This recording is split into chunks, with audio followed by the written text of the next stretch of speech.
do.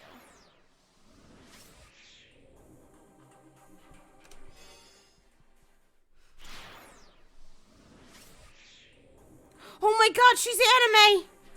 She's anime! Okay, we have to do Suzune first. Save the best for last. She got fucking wind going on there. It was almost 1 o'clock. Kill the anime. Shit, I thought this was some good ass animation right now. Takeo Kazama watched the orderly. Oh my god, well, thank you for following. Thank you guys so much. Naughty the fuck. Chrissy busted. Shit, I busted multiple nuts during that. I busted multiple nuts. Not just one. Multiple. I've got things to do. 428. Takeo Kazama watched the orderly collect his meal tray, waiting for the door to fully close behind him before slipping out of bed. He dragged the folding chair closer to the window and sat down. Then he meticulously scanned the entire length of the vast central courtyard outside. From up here on the second floor, he had a great view of the whole open space. The hospital building was shaped like a boxy U, enclosing a promenade that wove its way between the trees.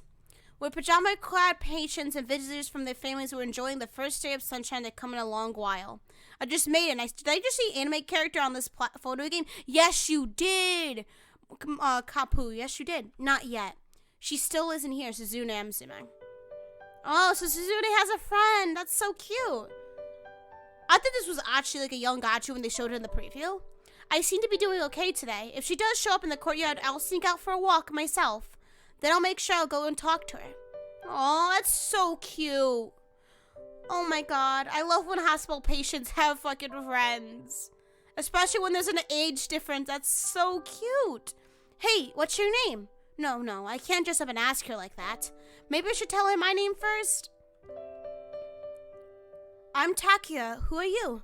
Or is it silly to tell her what my name is when she hasn't even asked? You're thinking too much about it, man. You're thinking way too much about it. So what's wrong with you? No, she's been here at least as long as I have. Whatever it is, it can't be anything small. So yeah, no way I can open with that. That comes later, much later.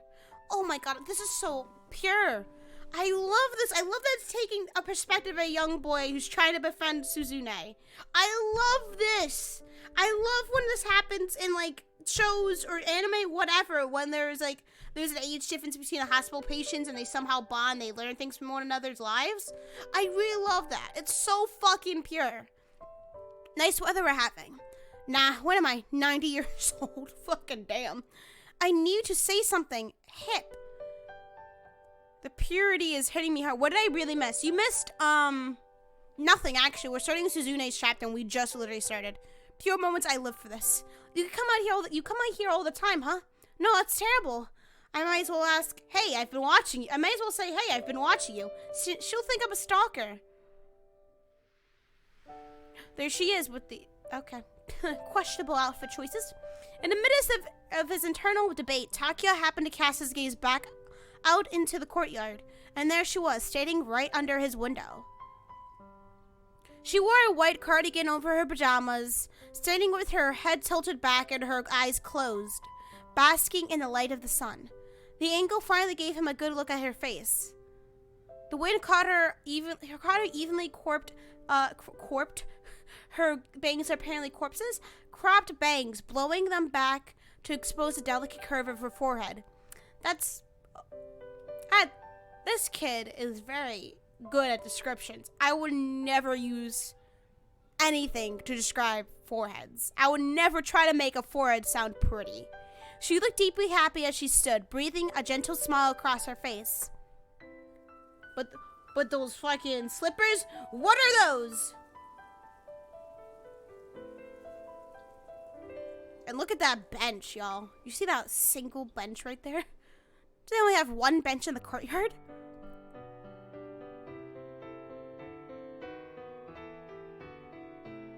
Mine are like a main menu screen for a visual novel. Heartbeat of Spring. What are those, bitch?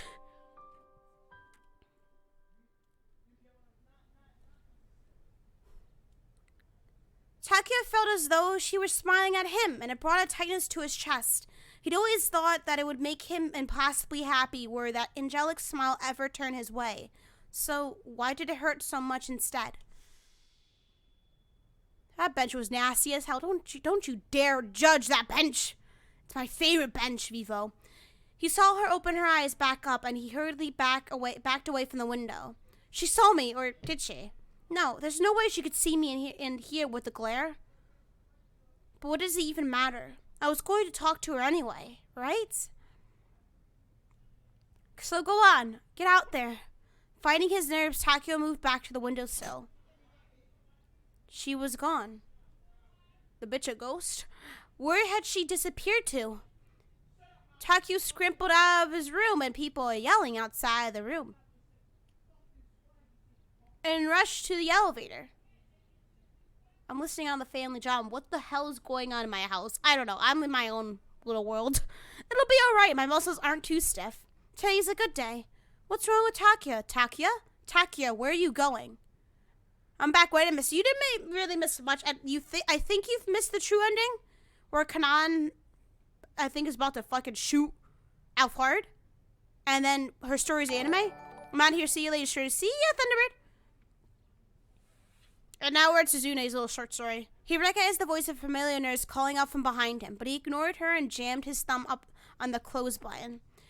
Once he was down on the first floor, he made his way to the courtyard exit, slipped on some sandals, and headed outside.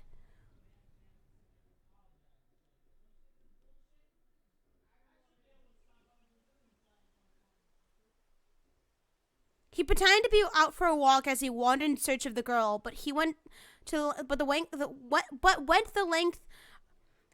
of the courtyard and back to the spot under his window without finding her. That's odd. Usually she stays out here a lot longer.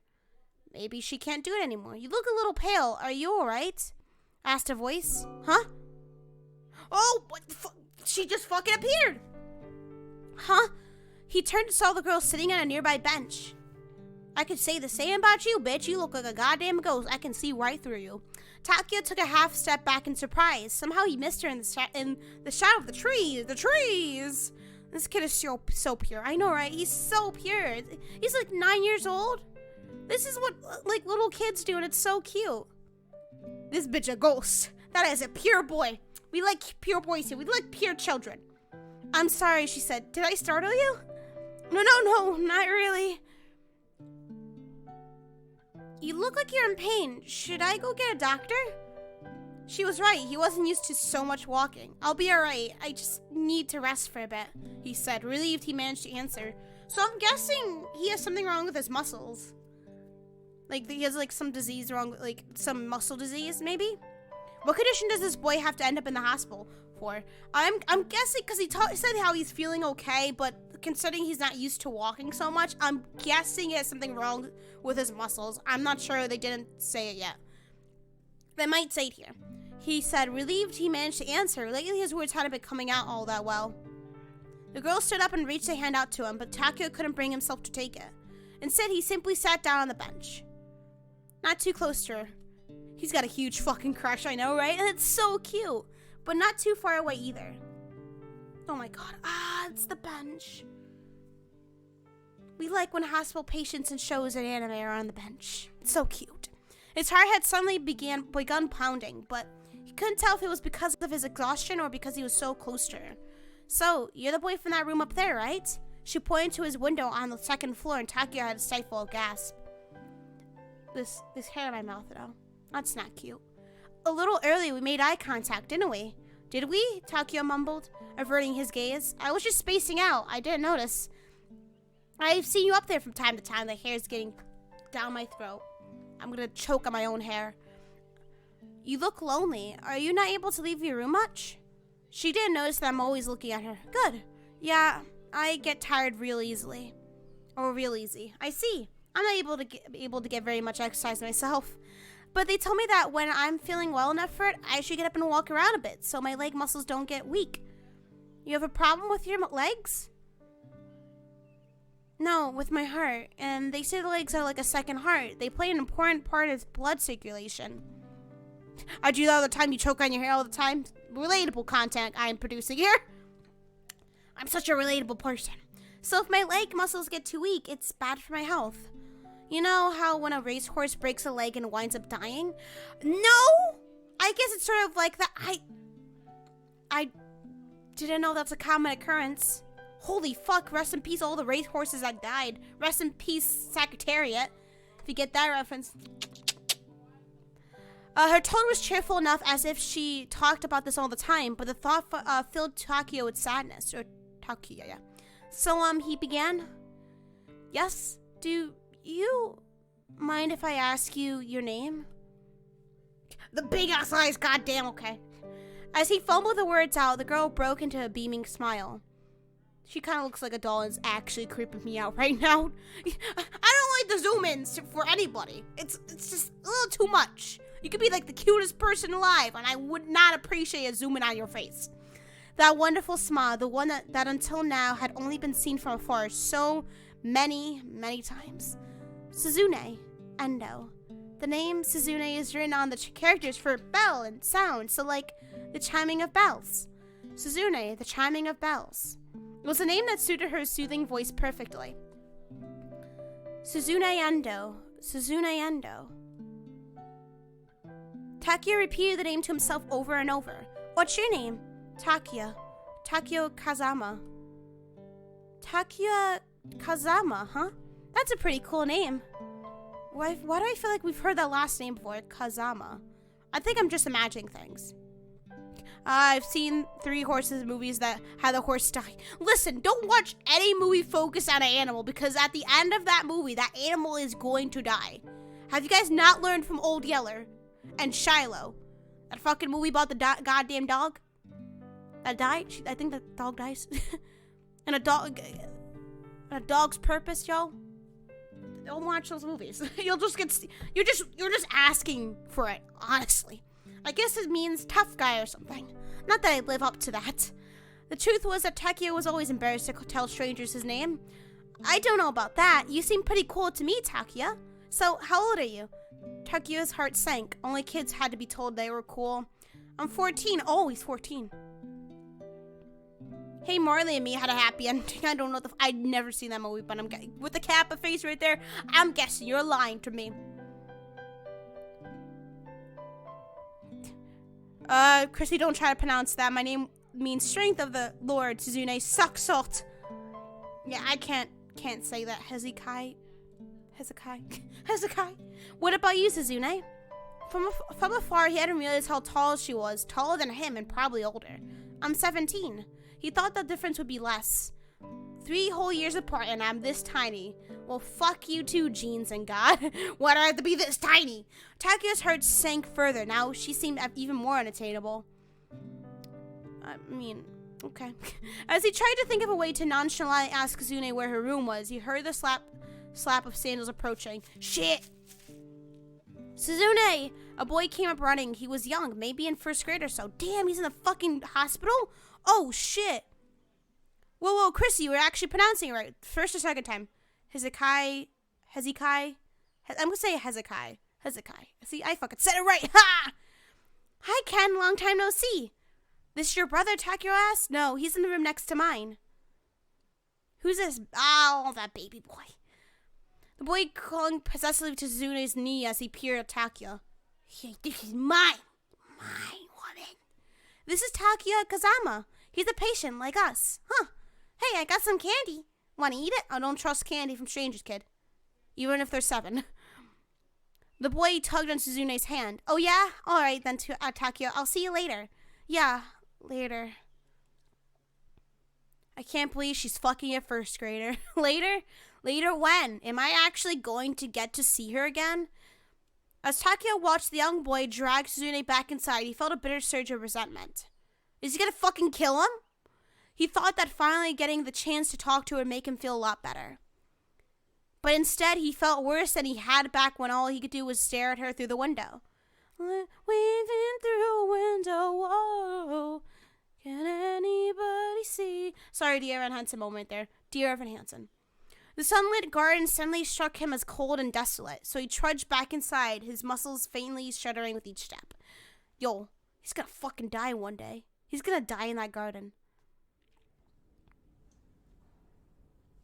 He made his way back toward the elevator to find the head nurse waiting in the corridor glaring at him. He kept his head down and tried to slip on past her, but she snapped at him as he drew near.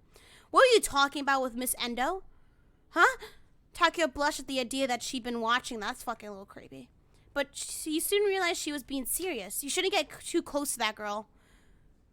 To the window! To the wall! Why not? He asked. She may not look it, but she's seriously ill. Neither of you has the ability to fend off a major infection. We certainly don't want you to go catching anything. The nurse looked away as she spoke, rattling off the words. But she has a fucking heart condition. It can't be passed around, you dumb bitch. Should you really be working here? I don't think you know how heart conditions work. You can't pass that on. It's not infectious. Oh, people are... But they let her go outside like that, right? Yeah, that's true. But Takeo, why in the world did you go outside? Did the doctor tell you to go for a walk? No. But I thought that since I was feeling pretty well and all, you expect me to believe that. You're shaking. Come on, let's get you back to bed. The nurse ushered Takeo into the elevator and escorted him back to his room. He was actually quite exhausted, so he quietly got back into bed. They're sick. Let them be friends. Nurse?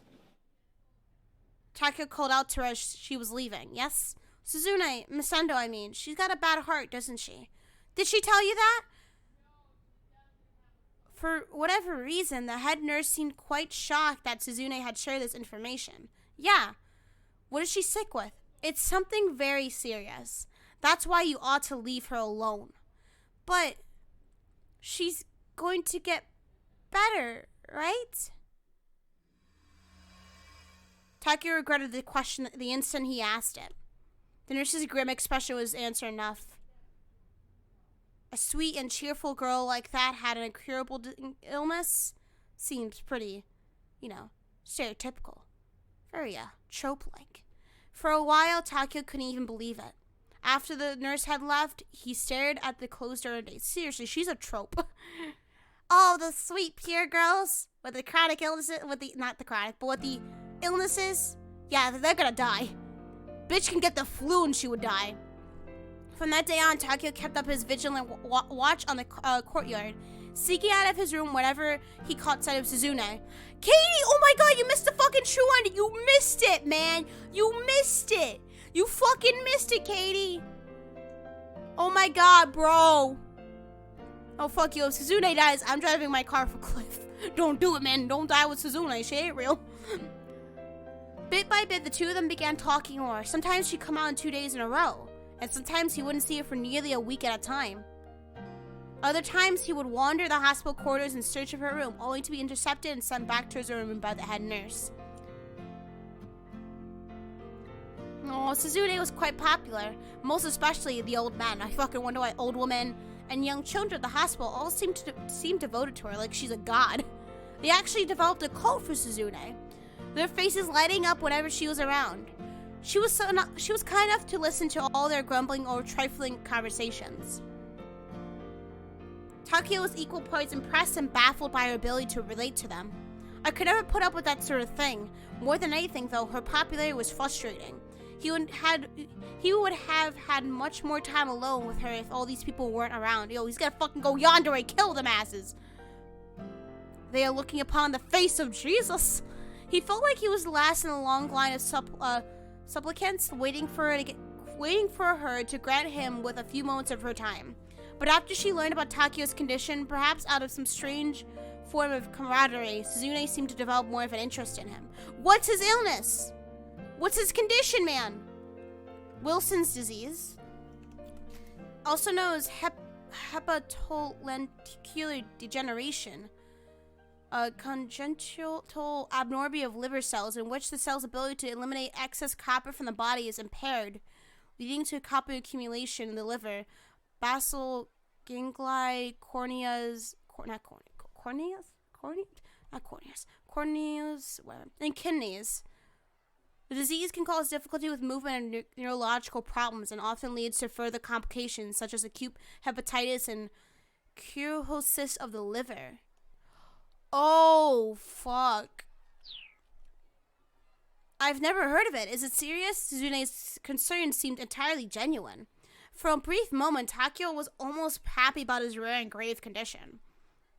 But he couldn't say that, of course, and so he just nodded. Yeah, if you look, you can see that my eyes have turned kind of brown.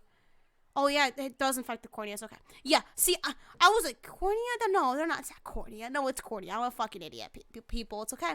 Takio pointed out one of his eyes to indicate the pale brown ring in his cornea. Abnormal buildup of copper can cause brownish rings to appear along the edge of the cornea. These are also known as Kaiser-Fleischer rings. It's something you're born with, where copper builds up inside your body. I get really tired super easily. And when the doctors checked me out, it turned out I had hepatitis caused by Wilson's disease. My liver was already seriously damaged. The only thing it'll fix is a transplant. That's why I'm in here. But finding a compatible donor has been hard. I guess we're in the same boat. You need a transplant too, Suzune? Yeah, I'm still waiting. I have what's called a dilated cardiomyopathy.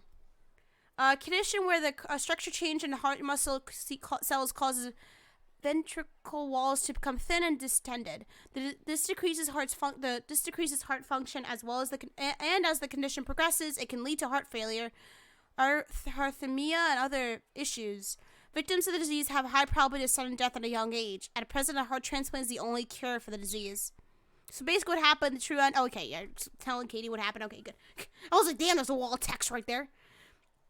They tried other forms of treatment, like limiting food and water intake for long periods, putting in an implanted defibrillator, and other things.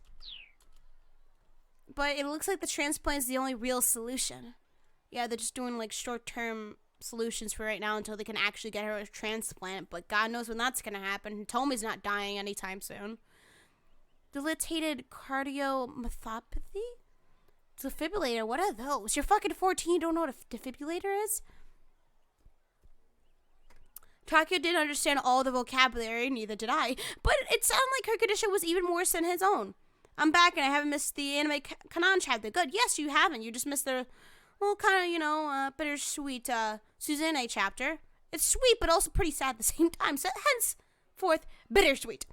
But the biggest problem, Suzune continued, is that there just aren't a lot of heart donors in Japan. And moreover, abruptly she fell silent. Don't look at me like that when you fall silent. That's kind of creepy. A look of loneliness crossed her face. Then she turned back to Takio with a reassuring smile. You'll find a match soon, Takio. Everything will be fine. And you'll find one too, Suzune. Isn't that right? Takio felt like something was caught in his throat, and it was hard to get the words out. Yeah, if I'm really lucky. Suzune hesitated before continuing. But even then, I doubt I'll be able to get the surgery. Her tone was so matter-of-fact. Why not, Takio asked. My family doesn't have much money, so we can't afford to get surgery overseas. But it's alright. I don't really like the idea of being saved by getting some poor brain-dead person's heart. I mean, that's what it comes down to, you know? Unless someone else dies, I can't be saved. If I had to think of some family out there grieving over their loss, I wouldn't be able to be happy, and if it did mean I got better. Damn, Achi was right. Takio had never thought about it that way. Just imagining part of some stranger's body getting put inside his own was more than scary enough. Still, if he had to choose between that and death, well, it wasn't even a contest. But if you don't get a transplant, then everybody dies. That's just how it is. For some of us, it just happens earlier than for others. That's kind of like a bleak way to look at it. You can't just give up like that, Takio cried. I won't survive unless I get someone's liver, but if I'm lucky enough to actually get one, I'll be happy about it. The doctor told me that people only give their organs on death because they want to. They want to save lives. Suzune appeared flustered. I'm sorry. I know that's the way I should be thinking about it. I'm sure that things will go well for you, Takio, and that they'll find a donor for you, and you shouldn't hesitate to get that surgery. I'm crying. No, don't cry. Send love to Hazy, please. Send him hugs. Use the hug, command. By getting better, you'll be honoring the dead in a way. But she let out a sigh. That's not going to happen for me. Of course she's in all fucking white, too. You know, kind of the sign of, like, a ghost. The color of a ghost. And people who are gonna fucking die. Purity and everything, but also the color of a ghost. Why not? My blood type is really unique. I don't think a compatible donor is ever going to turn up. A unique blood type? Takio stammered a little as he asked. You mean like Rh negative? Suzune shook her head. You've probably never heard of it. It's called Bombay. They say only a few dozen people have it in all of Japan. One of that handful of people would have to happen to go brain dead. Then they need to get that person here before their heart stopped. And then that surgery itself would need to go well enough. That's too many coincidences to hope for, you know? Takio was too surprised to say anything at all. I'm not about to live what's left of my life, expecting that I'll win the lottery like that, Suzune said. Hello, Blondie, how are you doing? It's better to focus as best as I can on what I can do. On what you can do? What do you mean? What can you actually do? There are a lot of patients here like you and me who have been here for a very long time. Most of them are senior citizens whose families rarely ever, if ever, come to see them. Yeah, that's the fucking worst. Holy shit. I had my grandma be in the hospital for like 7 months because of her stomach. And for pretty much nobody visited besides my mom and maybe a few family members here and there. It's fucking lonely. I remember seeing my grandma cry in front of me when I was there visiting her, and she was told that she might have to like stay in the hospital for a couple more weeks and that she wasn't going to eat solid foods because again her stomach was detached. I didn't mention this, but her stomach, she had surgery on her stomach and it was detached. Yeah. Like I will never, hopefully never feel the pain right there. I kind of like saw it firsthand. Like how somebody like that could feel. Like not have family ever visit them and they're old and they know like with her, she had the chances of her actually surviving the surgery were very low and she was able to pull through. I'm sorry, I don't mean to make any of you cry, but like I have experience. I'm not saying I have experience, but I have a grandma who lived through this. My grandma's going back and forth fast because of breast cancer. I'm sorry to hear that. I hope she beats breast cancer and fucking make breast cancer a bitch. And I've kind of enjoyed listening to older people talk. They've got plenty of interesting stories to tell, but more importantly, it brings smiles to their face to have someone who will listen to them. Exactly. That's what it's always about. Like in life, imagine you're in that situation. Imagine you're in the hospital. And you can't really move around.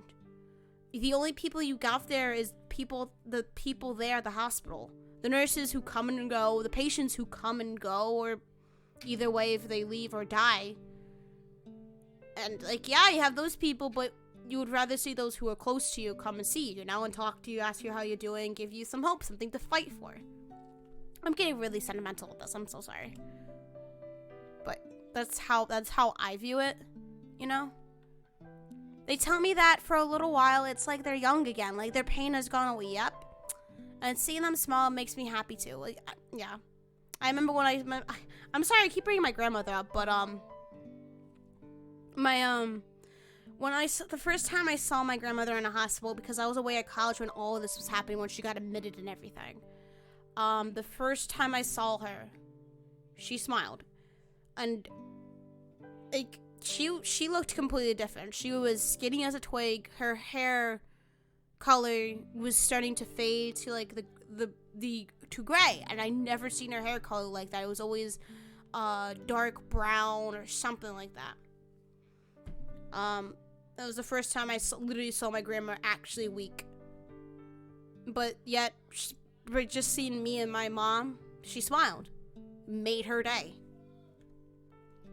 I don't have time to wallow in my own misfortune. Yeah, this is okay. This is bringing out a lot of memories, yeah. Taki had assumed that, unlike himself, Suzune was as cheerful as she seemed to be because she had hoped that she'd get better. He had been suffering through his own illness and had thought day in and day out about how unlucky he was to have been born with it. Though he hated to admit it, he had a long since discarded any hope that they'll find a donor. My fucking ear's hurting. Donor and give him a successful transplant. Until he met Suzune, he lived every day cursing his fate. The circumstances were so similar, so why were they so different? Suzune. Suzune was like an angel. Takia felt like a miserable excuse for a human being. No, send hugs and chat, send love. I have to spend a lot of time. I have to spend a lot of time and resting in bed. Suzune said, so I read a lot. Novels, essays. Sometimes I try reading more difficult books in philosophy. I don't always understand a lot of it, but sometimes it just clicks, you know? Philosophy in a nutshell. I read high school books, textbooks sometimes too. Well, except for math. I've given up on that whole same, sister. Fucking same. 2 + 2, what that? Takia didn't like reading. When he was in his room, he just watched TV. I fucking just read visual novels. A lot of the time, the only shows that were on were garbage. And he knew they were garbage while he was watching them, but there wasn't anything else that caused interest. His motivation to study was non-existent, and he certainly didn't have any textbooks in his room. It wasn't like he was going to go on and live a full life, like, get a normal job and have a normal family. So what point was there in studying? That's what he had always thought, at least. Am I just wrong?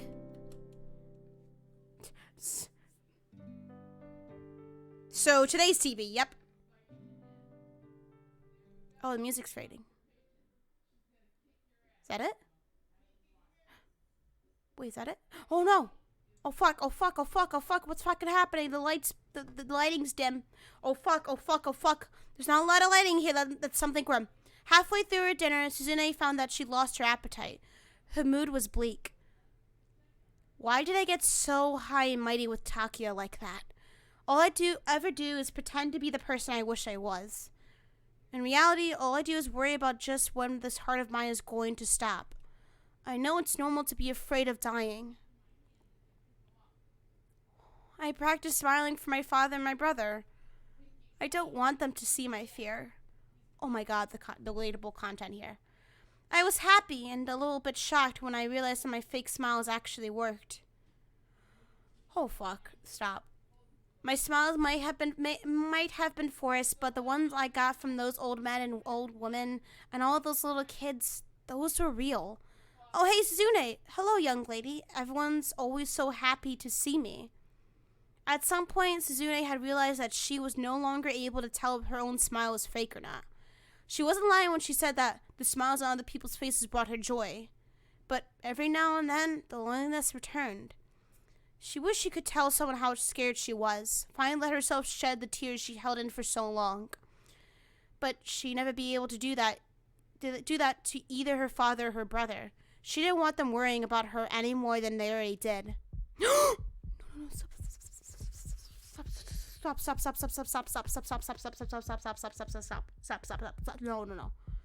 No. Stop. Fuck. Stop. Oh no. Oh fuck. Her pulse grew erratic. Her intense heartbeat hammered like the hoofbeats of a horse at full gallop. No. A sensation she'd known since childhood. Stop. Then she felt an intensely painful electrical shock course through her. Her implanted defibrillator had activated. Stop. After suffering through the pain for about 10 seconds, she felt her heartbeat stabilize. Hummer hates. My heart is still pumping. But despite her relief, it was impossible not to think about how her time was drawing even ever closer. If you're in pain, just say so. It's okay to admit it. Oh, fuck. Hello, nurse? Hello? I have mental issues, and I do that sometimes, but my friends know me too well. I'm glad you have very supportive friends. With a start, Suzune looked up and saw a nurse in her doorway. She hadn't even noticed the door opening. Was it time to have her temperature taken again? She hurriedly put down the mask of a smile. Oh, no, I'm okay. It's all calmed down now. Your illness isn't the problem. Hiding it is. If you need a little comfort, just ask. Suzune was at a loss for words. It was dark outside, and with the lights in her room turned off, she couldn't get a good look at the nurse's face. Damn, I could. The woman was tall and slender and had a rather nice build. Was there a nurse like that on staff in this ward? She couldn't remember. What are you talking about? Suzune felt her smile warp as she struggled to conceal a sudden upwelling of sorrow. You're facing your condition like an adult, but from your father's perspective, you're still his little girl. It's completely natural for your family to worry about you. This person knows who I am. I'm not sure how, but she knows everything. Suzune let her mask fall. She looked down at her hands, balled tightly into fists, and she let the tears come. Is this the head nurse from Takia's department? Maybe that's why we didn't see the head nurse's face when when she scolded Takia. I want to be a strong person, but I can't do it.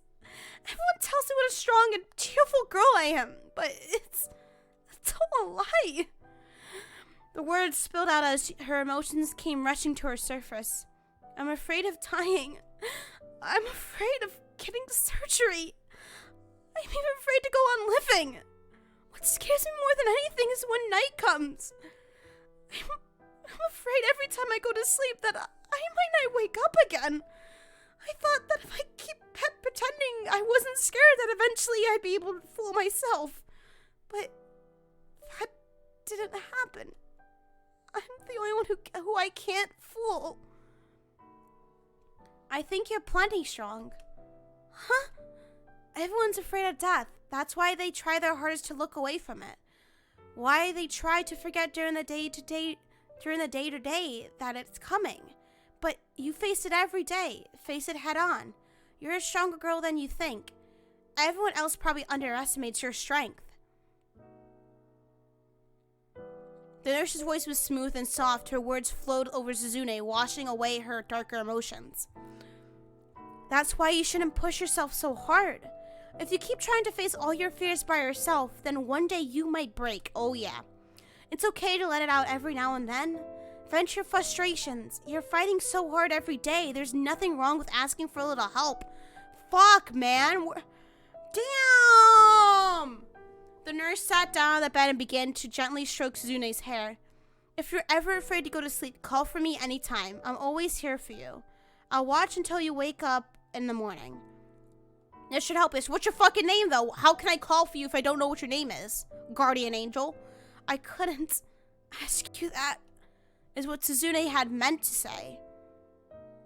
But the comforting warmth that enveloped her stopped the words, carrying her gently towards sleep.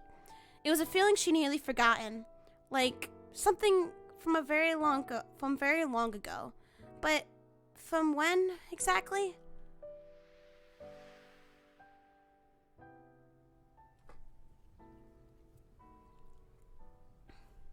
When Suzune woke the next morning, the nurse was gone, but she did not despair. If she ever needed her, the nurse would be there for her again. Of that she was sure of. Good morning, Miss Endo.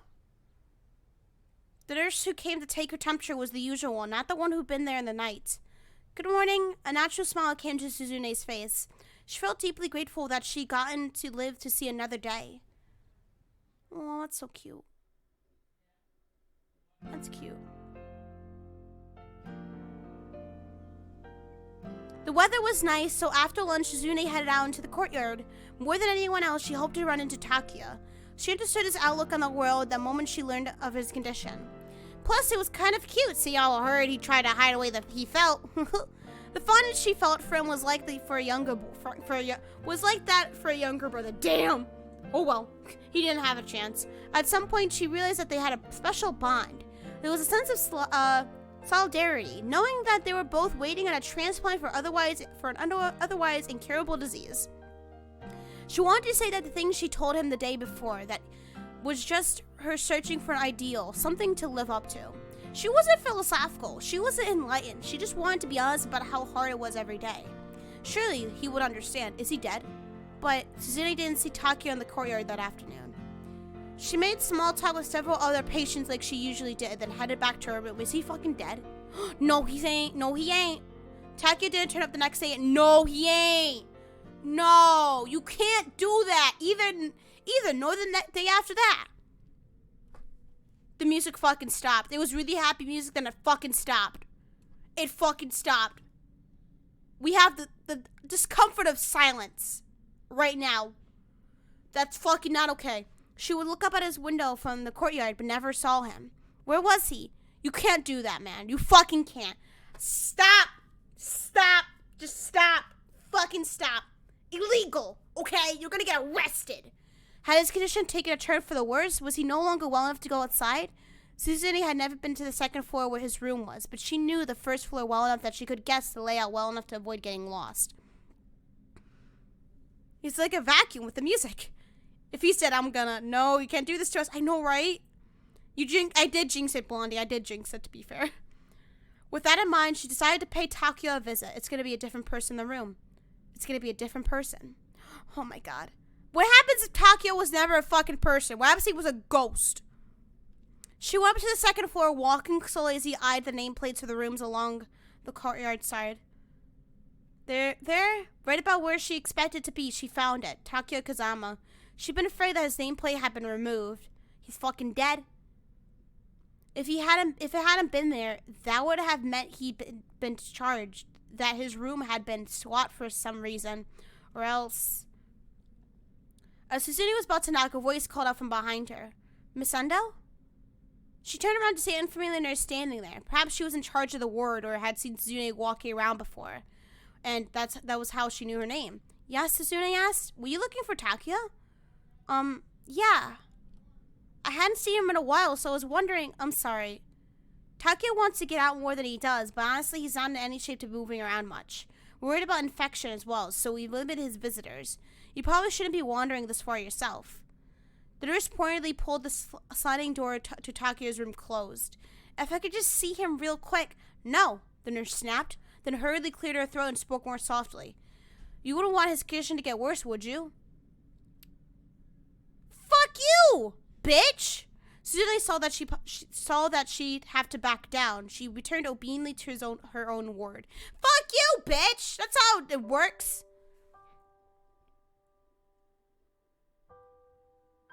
But she had a hard time accepting the fact that she couldn't visit Takio. Does that nurse have some kind of grudge against me? Not only does she know my name and know about my condition, she must also know I've been talking with Takio in the courtyard. Wow, that's not how it works at all. Does she think I'm the reason his condition has gotten worse? Susanne knew that his health wasn't as good as he might have claimed. And she felt a little guilty that she hadn't been as considerate as perhaps she should have. That nurse is a bitch. Fucking major bitch, Pixie Rose. Major fucking bitch. After that, whenever Susanne went out for a walk, she made a point of swinging by Takio's room, asking several nurses and doctors about his condition. They would always say he was doing fine, but staunchly refused to let her see him. Is he maybe already... Susanne couldn't help but imagine the worst. Is everyone just working together to keep me in the dark? That's not fair to her. She is a bitch. Why would they do that? Do they think I'm his girlfriend and they're trying to keep me from the shock of finding out or something?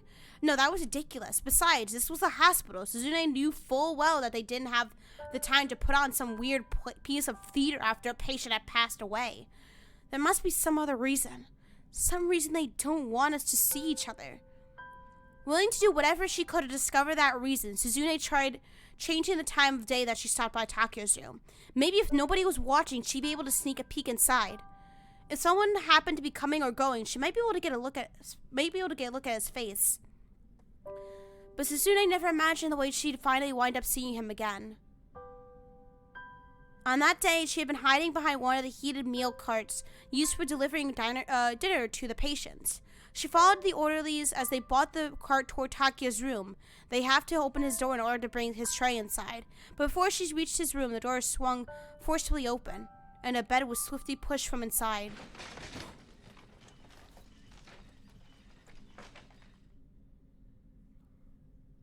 No, no, no, no, no. Doctors and nurses, their faces pale, ushered it along, pushing the meal cart out of the way as they raced down the corridor. Takio lay on the bed, his eyes closed, his face severely jaundiced. He didn't appear to be conscious. Takio! Suzune cried out without thinking. One of the nurses glanced back at her briefly before disappearing from sight with the others as they brought the bed into the elevator. They fucking would do it. Takia. As Suzune stood there dumbstruck, her eyes strayed to the open door into his room. With shaky footsteps, she went inside. No. Takia's room was largely the same as her own. There was a locker by the entrance along with a small refrigerator. Over by the window was a TV stand. Next to that was a bookshelf packed with books. She picked up one of the books atop of the bedside table. It was a beginner's primer on topics such as organ transplantation and brain death. On the bookshelf were other, more difficult-looking medical volumes intended for experts. Takia's been studying up on diseases? I wonder if he's been holed up in here reading these the whole time.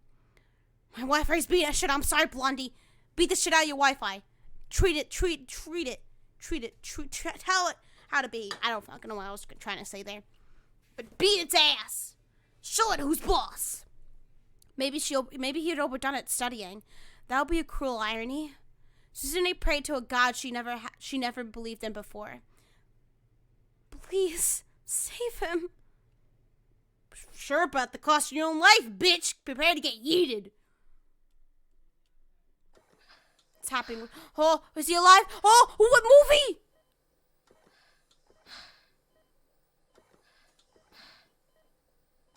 Takia barely opened his eyes. This wasn't his room. An artificial receptacle was fitted over his nose and mouth, and several tubes ran between his body and hemofiltration machine. The fuck is that word? Vinyl curtains enclosed the area around his bed. He was in ICU. Intensive care unit, just in case you guys didn't know what an ICU is. Several people bustled frantically about. The last thing Takia remembered was being in his room. Was that minutes ago? Or has it been days? Excuse me, could someone... Takia paused, his voice didn't even sound like his own. Doctor, he's regained consciousness, a nurse announced. At that, the face of his attending physician, Dr. Seiki. Seiki? Oh my god! It's Suzune's physician as well. How old is this kid again? This kid is 14. Suddenly came into view. He was wearing an operating mask. Oh my god, is he getting a transplant? What's happening? Takia, the doctor said, please hang in there. Takia! It sounded like his father and mother were there on the other side of the curtain. If the staff had called them here, did that mean he was on the brink? What day is it? What was that? The receptator was making Takia's voice hard to understand. He struggled to form the words. Today, what day is it? Oh shit, Raw is starting off with a big brawl. That's a good chunk of the locker room is breaking up. Oh shit, what? Wait, who's fighting? Wait, who's fighting, E-Man? Wait, who's fucking fighting? You gotta fill me on the wrestling, bro. You have to fill me on the wrestling since I'm not watching right now. It's April 5th. There was still over 3 weeks to go until his 15th. He's gonna fucking die. Seth Rollins and Bobby Lashley. Why the fuck are they fighting? Bobby fucking Lashley? Are you serious? They have nothing else for Seth? This man had a great 2018. They gotta make him feud with Lashley? What was going on? It's too late to save me, isn't it? You mustn't say things like that, but it's true. How much longer do I have? Will I make it another month? Seiki lowered his eyes. No guarantees then. Please, doctor. I just need 3 more weeks. Please do whatever you can to let me live for just 3 more weeks. Bobby from King of the Hill is fighting. I can't die yet. Dr. Seiki nodded, a thoughtful look on his face. Is there something you can do? Please. I don't want to die yet. I haven't done anything yet. Please, just a little more time. Sorry, I'm trying to lighten moods. Okay. It was a life-prolonging procedure, highly experimental. However, I don't care about the risks. I just don't want to die yet. There's something called an artificial liver system. Oh. Clinical trials have only just been concluded in Japan. It's a device that uses cells harvested from pigs. If things go well, rather than just 3 weeks, it might be possible to keep you alive until a donor turns up. Now John Cena is out here to open his mouth. Fucking John, what the hell?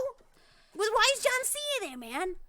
Why is John Cena just randomly appearing on Monday Night Raws and SmackDowns now? What the hell is John Cena doing? He got the shit kicked out of him by Becky Lynch. I guess he was so afraid he can't show his face on SmackDown anymore. He's got to go Raw where all the jobbers are, and Seth Rollins is. He's a free agent. I forgot. The mention of the pigtails were startling, but right now was no time to be squeamish. Please, doctor. If there's even the slightest chance, it's worth it. No, yeah, I didn't know you watched wrestling. I need to make sure I at you when I see good tweets or posts about wrestling now. After Taki was rushed to the ICU, Suzune went to check up on him every day without regard for her own well-being. My name is John Cena. We're certainly laying the mood up with wrestling here. Thank you, guys. Thank you. I actually really appreciate it. Day after day, she visited, only to be told that he was still in an unconscious state. 3 weeks went by without a change. Then one morning, while passing by the kitchenette on her way to the ICU, Suzune overheard some nurses talking. Did you hear? Taku's regained consciousness. Oh my god, really? Yes. For better or for worse. Poor kid. He keeps saying that he doesn't want to die yet. That he wants to live. He's only, 14? The young nurse's voice was tearful. Suzune felt a new kind of pain in her chest. He's running out of time for a transplant, and with that rare blood type... Suzune stopped in her tracks and rushed back to the kitchenette. Excuse me, what do you mean by rare blood type? The moment she saw Suzune, the nurse clammed up and tried to slip away. Please, hold up. That rare blood type, is it Bombay? Suzune shouted. The nurses exchanged an awkward look with another.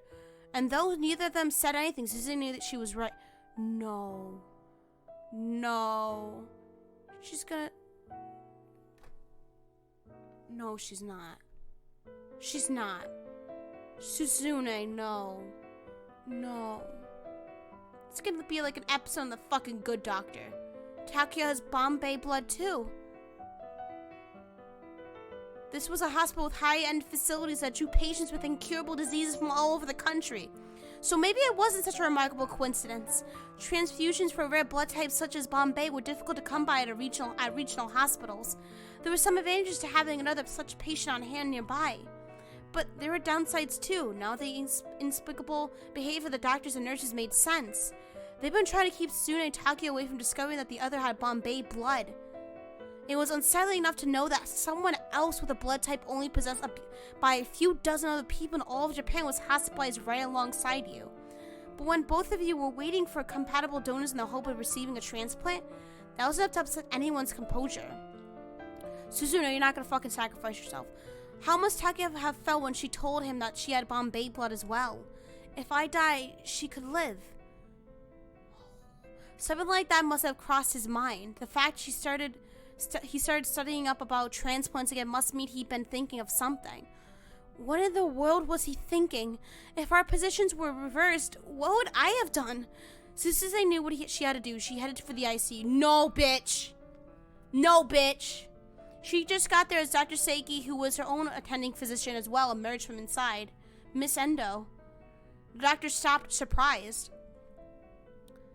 Suzune drew herself upright and looked him right in the eye. Doctor, please use my liver for a transplant for Takuya. You can perform my liver transplant. No, bitch. If you need to take half or even 2/3 of it, then by all means. But for a moment, Dr. Seiki looked as if he'd taken a punch to the face, but soon his expression resolved into a sad smile. You heard about the blood. Suzune nodded. I'm afraid that won't be possible. Liver transplant is dangerous enough for a healthy person. Someone in your condition would never be able to tolerate the surgery. You can do it with when my time comes then, Suzune said. Regardless, Miss Endo, I can't carry a living liver transplant between complete strangers. The law doesn't allow. What fucking law is that? What the hell? What?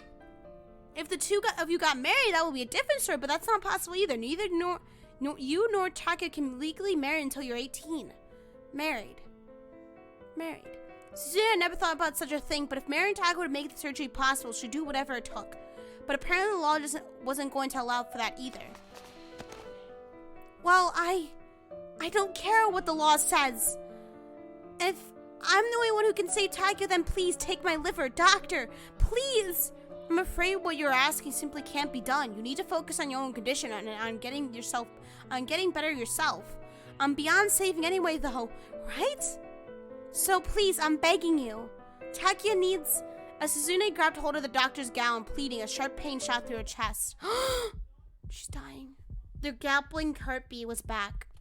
No, her pulse had never been quite like this erratic before. No, she's dying. Her mouth opened and closed reflexively. She was unable to breathe. Doctor, please. An electric shock went through her from the implanted defibrillator. The world faded as she slowly collapsed to the floor. No, no, no, no! You can't fucking do this!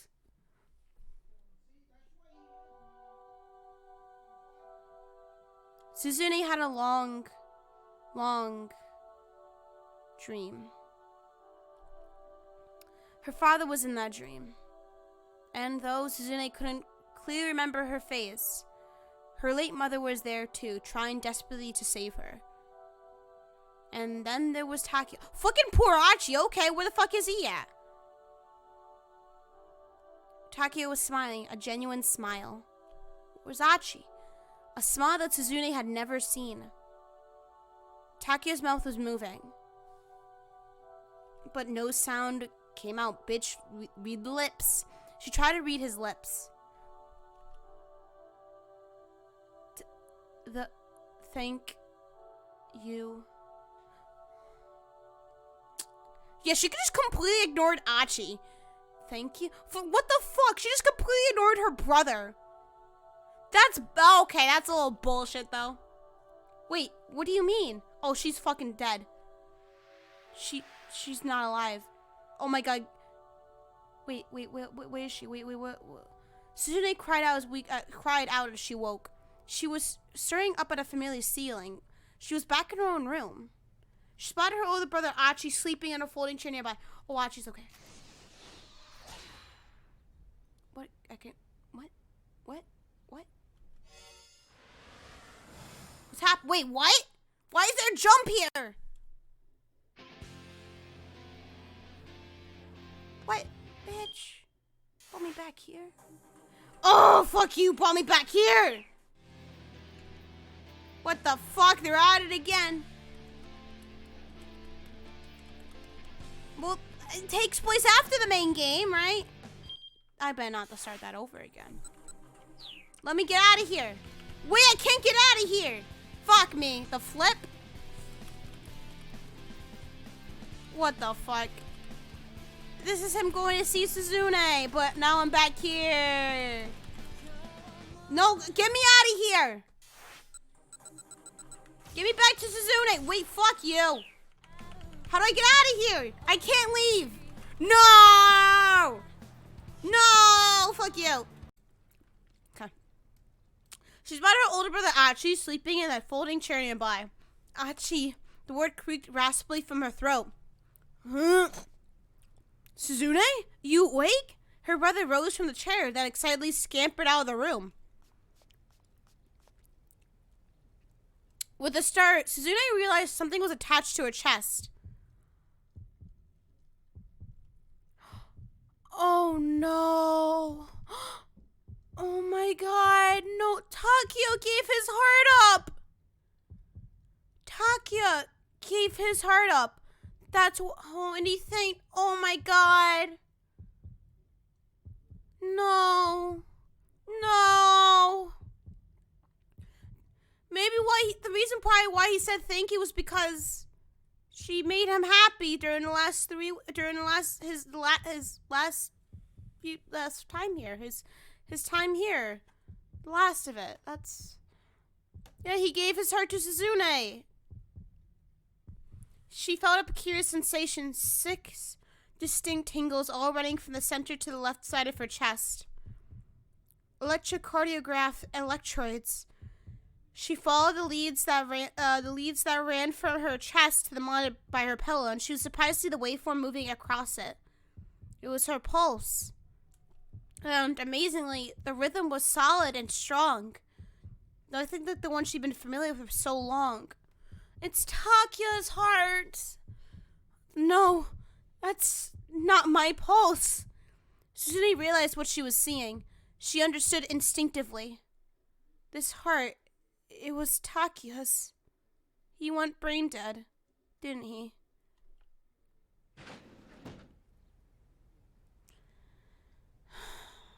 Achi returned with Dr. Seiki, who proceeded to check with various monitoring devices by the bed, nodding and smiling with satisfaction. It's good to see you awake again. For now, there don't appear of any signs of rejection. Of course, we'll need to be vigilant, but this new heart seems to be a good match for you, Miss Endo. It's Takuya's, isn't it? Please tell me it's not. I told you I wanted him to have my liver. Takuya was dead. If she had his heart now, there was no way he was still alive. Dr. Seiki looked away, and for a while he said nothing. When it comes to who your doctor is, I'm not at liberty to say anything. You understand that, right? So instead, let me tell you how things went for Takuya in the end. You two were friends, boyfriend and girlfriend. Maybe? Either way, you have a right to know about his passing. Takuya's passing. Susune had already imagined it as much, but now she couldn't hold back the tears. Takuya is dead. He's dead. Dr. Seiki went on. Takuya begged me to keep him alive just a little bit longer. His family agreed, and so we proceeded with an artificial liver system, a treatment that's relatively untested here in Japan. For a while, his symptoms went abated, and he even regained consciousness. The doctor took a breath, but it was already too late. He lapsed into a coma due to acute liver failure, and then developed complications, a condition known as DIC, which causes clotting in blood vessels throughout the body. Initially, we thought he might have hepatic encephalopathy, but a CT scan of the head revealed cerebral edema. He was declared brain dead 2 days after his birthday. He was 15 years old. You didn't have to tell me that last bit, man. Don't need to make me more sad. Dr. Seiki gave her a significant look. Suzune wondered what that implied. He was insistent that he makes it to 15, Seiki continued. He said there was something he absolutely needed to do. On his birthday, he called for his family and told them, I want to register as an organ donor. Maybe that's why. You have to be, in order to be an organ donor, you probably have to be the legal age. You have to be 15 in Japan. Oh my god! Huh? Here in Japan, individuals under 15 years of age aren't allowed to give consent for organ donation. If Takuya died before he turned 15, then his heart, all of his organs, rather could not have been provided to a patient in need. And that was something he wished for very much. He wanted to help people. Takuya had been reading up on studying. Damn, what a noble sacrifice for a kid his age, but man, so sad. And he learned that he needed to survive until he turned 15. And he asked for life-prolonging measures to be taken. Yeah, Takuya died so Suzune could live, and God knows who else he could help with all those organs of his. He could help so many people. And that's fucking crazy. And even though his blood type is rare, he could help so many people that couldn't get help before because of their Bombay blood type. So for him to do that, for him to like prolong his life only just to become an organ donor to help others, it's just fucking, it's just heroic, honestly. I know this is outside the mood, but how many times do you think somehow he had the somehow they had a hit put on them because they were an organ donor? Oh, yeah, I mean, whatever. Wait, what up? I said I was gonna be here. Hey, Alex, you missed the true ending. And I don't know who it was, but apparently the surgeon was able to perform a transplant for a patient believed to be ideal match for his heart. Evidently, this patient was also comatose in an extremely dire state. But from what I hear, the surgery seems to have gone quite well. Of course, I do not know the identity of the patient either. Suzune strained to move her right hand, setting it to atop her chest. Underneath the layers of the bandages, she could feel a heartbeat, steady and strong.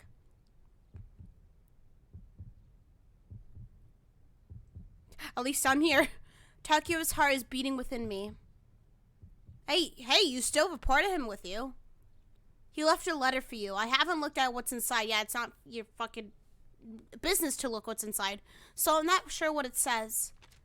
Dr. Seiki set a white envelope down on the bedside table, then left the room. What does it say? What does it say? bitch. Read it, bitch. Read it. Achi, read it to me. She didn't feel strong enough to read it herself. But she didn't want to wait. You sure? Achi asked. All right, then. Let's see. You know I'm not the best at reading. I have like the reading comprehension of a second grader. Achi opened the envelope, slid the letter out, and began to read.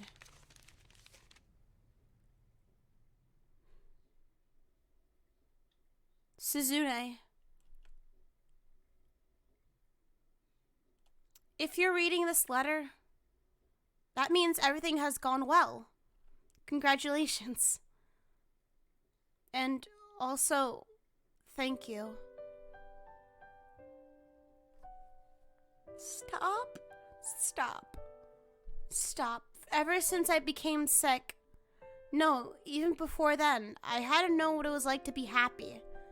I hated the world. I went through my whole life just thinking about how pointless my existence was. An excuse for a human being with no reason to live. What did it matter if I was here or not? Damn, I read that just in time. I hate that I was going to die so young. But at the same time, it seemed pointless to try to live any longer. And then I met you. No, not the music. I know, right? The fucking music. The violins are here. The fucking strings are here. I fell in love. With you. Oh my god, this is some fucking Your Lie in April shit. I love you, Suzune. With all my heart.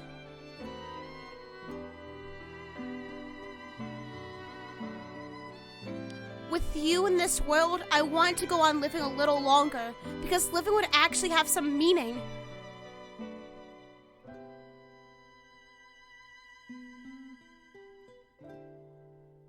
When I found out that we had the same blood, I was shocked. It had to be fate. Right? Neither of us was going to be able to survive on our own, but if one of us sacrificed ourselves for the other one could go on living. And I wouldn't be able to bear any world without you in it, Suzune. Oh, I'm sorry you have extreme illness, Alex. Oh my fucking god, don't make me sad. The answer was clear. Fuck, man. I want you to have my heart, Suzune. That's the best possible thing. For the both of us. You're probably a little sad, knowing that I'm gone now. I'll be happy if that's the case. But will you please be happy for me, now that my heart is inside you? That would make me even happier. Happier than anything. Thank you so much for taking my heart. It'll beat for you as hard as it can. Everybody hug Alex. I hope. Damn, I wish we could have talked more. If it had only been possible, I would have liked to have gone somewhere with you. But it's okay. This way, I get to be with you forever. I won't be lonely anymore. Oh my god, Alex, fucking stop. Even though I'm slowly dying, I gotta live my life to the fullest. Holy fucking shit, why? Goodbye. I'm looking forward to our future together. Takua Kazama. Alex, you're gonna make me cry. Stop. Oh my god, why? You're gonna make me cry, man. Damn, I'm gonna be this bitch in a second. Achi's voice grew gradually more hoarse as he read. By the end, he was struggling not to weep. Damn it. Did it really have to be like this? Yeah, bitch. Someone had to die. Someone had to die. Suzune was more astounded than she was sad. With a single tear rolling down her cheek, she says. Of course, she was upset that Takia had to die. And she was glad that she was going to live. But above all, she was amazed by the fact that Takia had cared for her so much as he had. That he fought so hard to prolong his own life just to save hers. That moved her more deeply than anything she'd ever known. Maybe a young crush couldn't be called real love, but that didn't make it any less pure. That was some animation right there. Thank you. Goodbye, and I'm looking forward to our future together. Damn! Stop. No, I can't. I'm gonna eat my salad in a second, bitch. Don't show the bench! Not the fucking, don't show the fucking bench, you bitches! They showed the motherfucking bench. You all assholes here. I showed them the motherfucking bench. What the fuck's wrong with you? I don't want to see a goddamn bench now.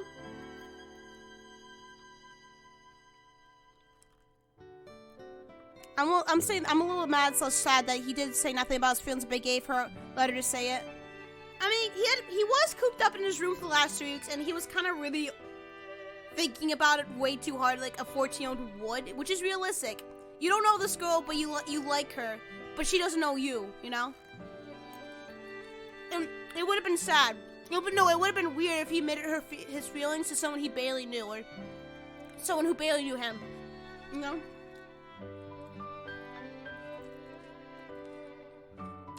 I don't want a bench. Fuck you, Alex. I love you, but fuck you. Let me come and make you all cry, but you have extreme illness and transplant was denied to me. Oh my god, Alex! Fuck, why do you say that shit? If you don't mind me asking, what illness do you have?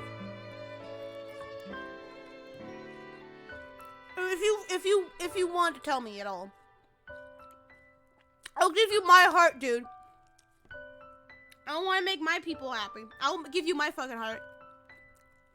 I can send love in chat, guys. This is fucking upsetting.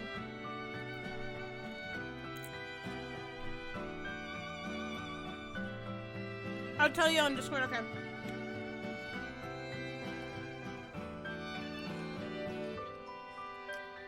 This game started out with Dick Diaries, cat mascots, and sleazy Africa, guys. What happened? It's a long story. Okay.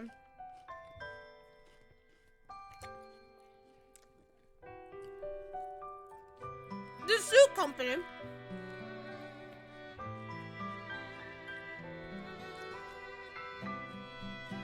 This fucking game, man.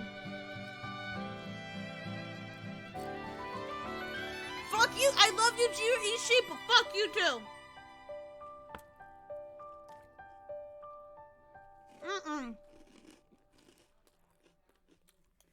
That's some slick shit right there. Damn, cursive too?